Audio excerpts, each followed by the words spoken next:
I don't know yet. I just want him a while. Fade, whatever he can do to it. I don't care. My name is Elijah. I'm from Georgia. It's homeless, and I'm trying to find my way, man.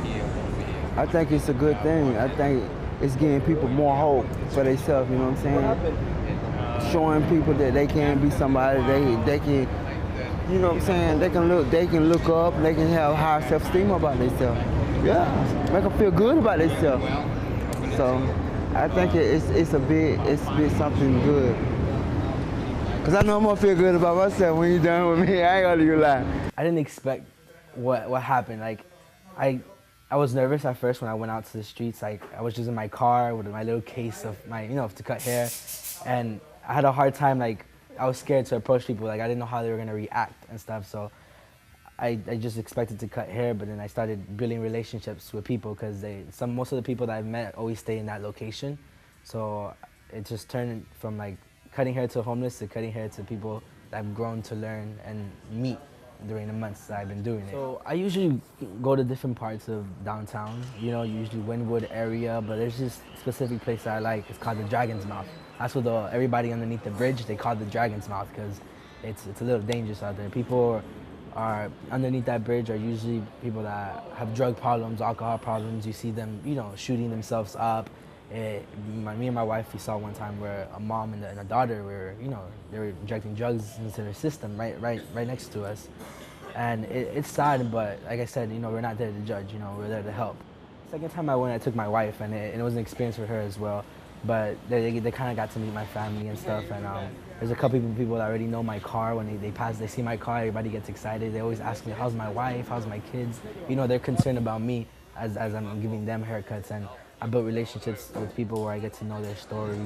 I lost my job in Utah, and we lived in a hotel room, and then when we couldn't afford it, we stayed in the car. We would shower at the gym, brush our teeth at the gym and stuff for almost a month until we finally found a place that we could afford. And that was quite an experience for me, like being in that position with my wife and my daughter, not having a place to live. And it was a struggle, but anybody can be homeless. Anybody can end up in the streets. Anybody can end up in the position I was, in a car, brushing their teeth at the gym, hoping to find somewhere to live.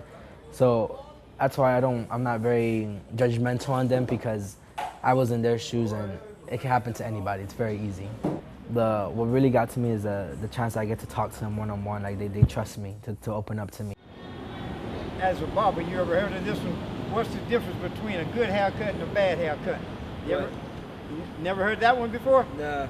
2 or 3 days. It grows in.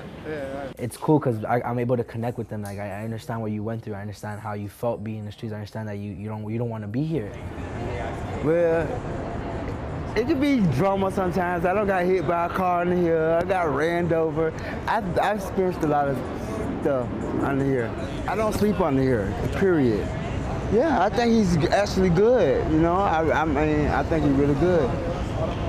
Cause this is the first time somebody ever done this like this before, so I've never seen nobody do this before. It made me feel a whole lot better. It made me feel good. It made me feel like I can approach people now. I feel like I can just talk to anybody now. I ain't gotta be like falling back because I feel like I look bad. I need a haircut, or I'm always in the shadow. Now I can be in the spotlight.